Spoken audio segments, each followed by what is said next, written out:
I think that today's podcast could change your life and my life.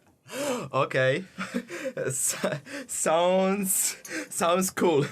Do you remember on Friday when we were walking from bachata class to the bar? Yeah. And me, you and Ina were having a conversation about talking to people in the street. When you want to approach some people in the street. Yeah. Like. So today's podcast is about how to start conversations with strangers. Do you think you're good at starting conversations? You know what the funny things is that it's really depend on my mood. Yeah. Sometimes I feel so good that like not difficult at all, but sometimes I don't feel like, but I want to do it, so I need to some few minutes to prepare myself to do it. What would you say is your plan like? Are there certain steps that you follow? I really like simple things. Maybe for some people it's not going to work, or if you wanna to approach the super girl in the street and you're going to Supergirl. I don't know. Okay, Sounds like a superhero. No. A hottie. Yeah, some hottie girl you wanted to approach them, but if there are no any excuses to do approach, I can say approach, right? I know what you mean. If you really want to start conversation with this person, I would start really simple, like saying just hello, how are you? Are you from here? What are you doing? Something like really, really simple. And of course, always keeping the good mood between you and the person with who you're talking. One of the things that I was looking at was like, they call it the levels of conversation difficulty. So like an easy conversation would be like me and you talking. Like a medium level would be in a situation where you've already got a common interest. So like a museum, an art gallery. Yeah. And then hard level, starting conversations with strangers in places where you're breaking a social norm by starting a conversation with a stranger. Like nobody talks to each other in the metro, right? Mm-hmm. That's considered like you're breaking a social norm by starting a conversation with someone there. Also depend about country, because I can imagine to meet somebody here in Spain on the street, on a metro, but I cannot imagine to do it the same in the Netherlands. Statistically, I think that's true as well, according to the research. In places where it's really safe, I mean, maybe Spain's not the right example because Spain's safe, but like if you were to compare, let's say, like the UK or the Netherlands, like you were saying, with, let's say, a country in Latin America, statistically speaking, the people in Latin America or countries that are sometimes more dangerous, they're more likely to be open and friendly than the countries that are safe. And they say that that's because in countries where it's perhaps more dangerous, then one of the things that you need to do is to like establish a network of support and establish friends. Whereas safe countries like Northern Europe countries, Scandinavian countries, the UK, that kind of thing, the necessity to create a network of friends or become friends with strangers is not really there from like a really basic survival point of view. Yeah, it's really interesting. I even didn't think about it, to be honest. I also saw that bloggers who is visiting some dangerous country in Middle East, in Africa, and people, they're always so friendly. Yeah. What's it like in Ukraine? It's really, really common to say good day, like good morning, good night, something like this. It's really common to say. Or you see some old friend from your father or mother, you have to say it because people are going to see that you are not respectable. But but about approaching people on the street, people there, like, they are kind of open. So one of the books that I've been looking at for this podcast is a book called The Power of Strangers. I'm going to talk about some of the things that I learned from this book, The Power of Strangers. The guy that wrote this book, he says that talking to strangers is good for your psychological health. It makes us feel happier, healthier, less lonely, and more connected to the places where we live. What do you think, first of all? Why the reason you want to do it? Sexual attraction, yeah, that's probably like the one that everybody thought about when they clicked on this video. You're socializing with your partner. You've gone to a party. You want to make some friends. You don't want to be clinging to your girlfriend all night, do you? Let's say you're working at a conference or some kind of business event and you want to network. and also in the gym. Yeah, in the gym. Yeah. Another thing that they talk about, turning generally mundane, repetitive conversations into something different. It's called breaking the script. Hi, Hi. how are you? I'd say like a 7 out of 10 today. 7 maybe? 8? Maybe an 8? How are you? 7 of the day. Yeah, No, like 8. a 7? 8, Like yeah. an 8? How do we make that a 10? How do we turn that 8 into a 10? Good question. What have we got to do to make that 8 a 10? We should go and drink beer after work. I mean, that's a pretty strong opener. Okay, I'm kidding because No, but that's a good one. No, that's good. Yeah, let's go and drink. Okay. Let's go and drink a beer after work. Where do you want to go? Do you see what just happened? yeah, We broke the script. So the True. script is, how are you? I'm good. How are you? I'm good. End of conversation. I didn't tell you to respond like that, did I? I didn't say to you, respond with a number. but I wanted. You said exactly what these psychologists say, is that when you respond, when you answer that question like, oh, with a number, 7, I feel like a 7, the other person's encouraged to do so. And that opens the door for you to be like, well, how do we make that better? How do we turn that 7 into an 8 or that 8 into a 9? Almost ended in us going for beers. Well, we're on Aquarius today. Yeah. Today's a school day. What was I saying? Okay, yeah. So by using the numbers, it gives you the opportunity to ask an open-ended question, which the idea is to engage and create that opportunity to let that person develop an answer or develop on what they want to say. That's not just like, I'm good or bad. Right, so now we're going to actually talk about techniques for starting conversations. Displaying a positive attitude when you try and engage someone in conversation is really important, because if you're positive, it's way more likely that their response is going to be positive. Let's say you're at a place like a networking event.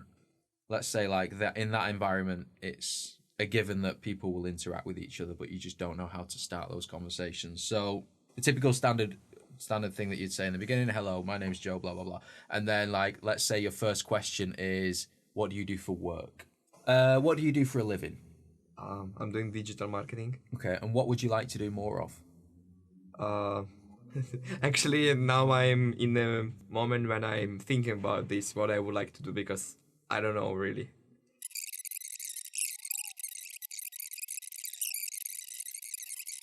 Like, I'm happy that I have this knowledge of marketing, but I would like to use it more as a tool to do something more. Yeah. Right, so what happened there is, I asked you what your job is. You told me digital marketing. Yeah. For a lot of people, that might have been a point in the conversation where it's like, okay, fuck, what do I say next?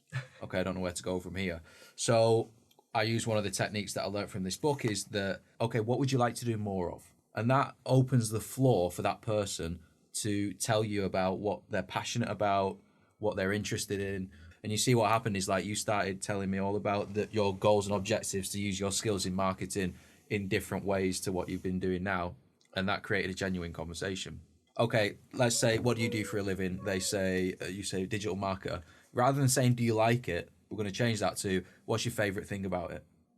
Okay. What is your favorite thing about? What's your favorite thing about digital marketing?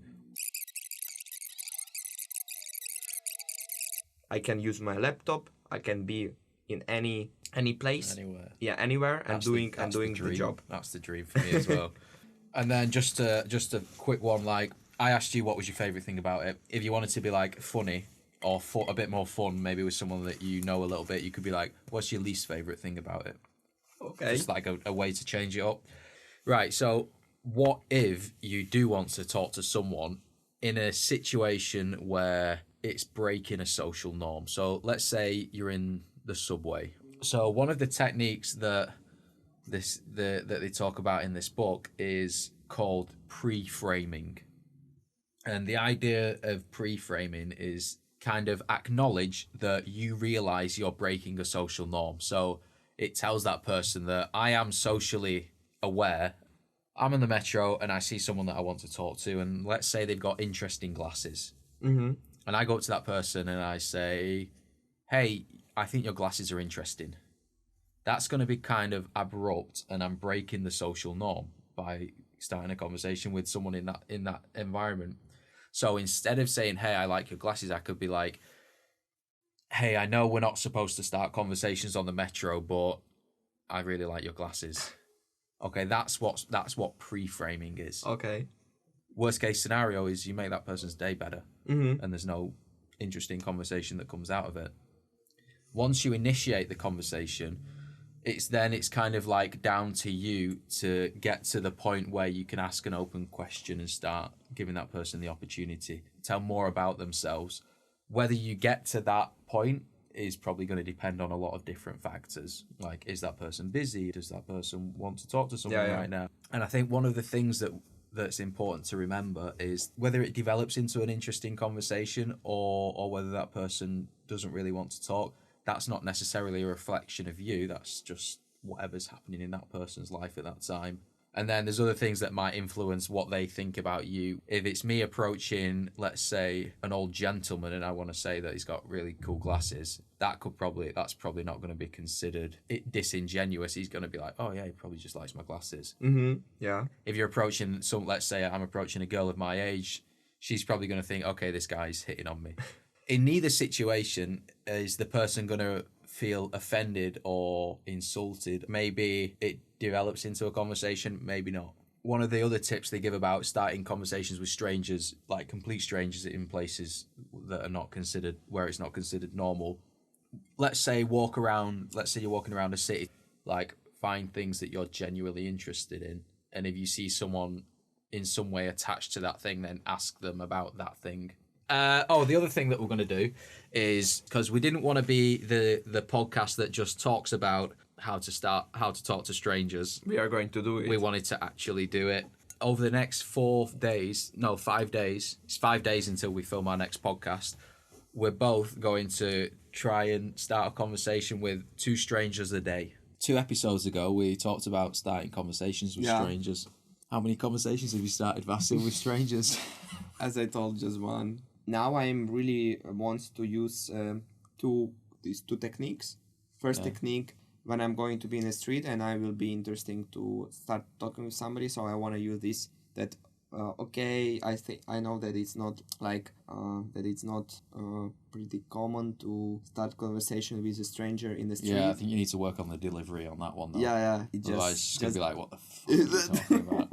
And also about the when the person asks you first, how are you? 7. 7 of 10. And after I ask, how are you? And he said like 8 of 10. And I was like, what we can do to make it 10 of 10? I remember when we were doing the practice before and you said to me, how are you? And then you said to me, 7 out of 10. You need to remember with that one, you can only do that if they ask you first. Yeah. How are you? But it's complicated. So you can't say to someone, how are you? If they say good, then you can't say, you're a 7 out of 10. Right, anyway. So you did one conversation in the silent disco. Yeah.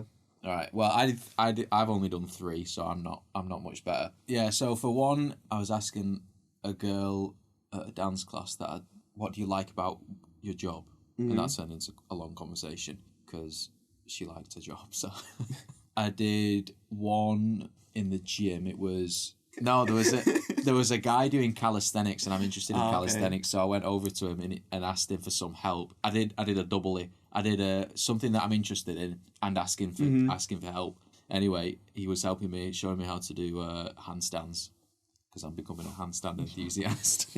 I see. You're already prepared for workshop. Yeah, I'm doing a handstand workshop on Saturday. I can't finish that sentence.